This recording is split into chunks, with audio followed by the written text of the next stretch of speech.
Velmi často se u seznamování setkáme s tím, že po krátké době zamilovanosti, zhruba po 3 měsících, dochází k takové deziluzi a často to není o tom, že se jedná o špatný výběr partnera nebo o to, že to partnerství nemá potenciál a význam, ale přes vztah se nejvíc učíme a vyvstávají naše stíny, naše minulé návyky a naše rodinné programy.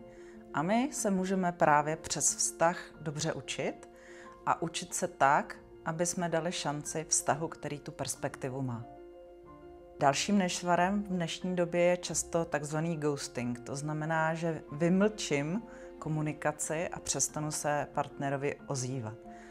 Tím, že u nás ta cesta je o něco komplikovanější a složitější, tak k tomu ghostingu dochází méně často, protože už přeci jenom to úsilí, který já pro to vyvinu, je o něco větší.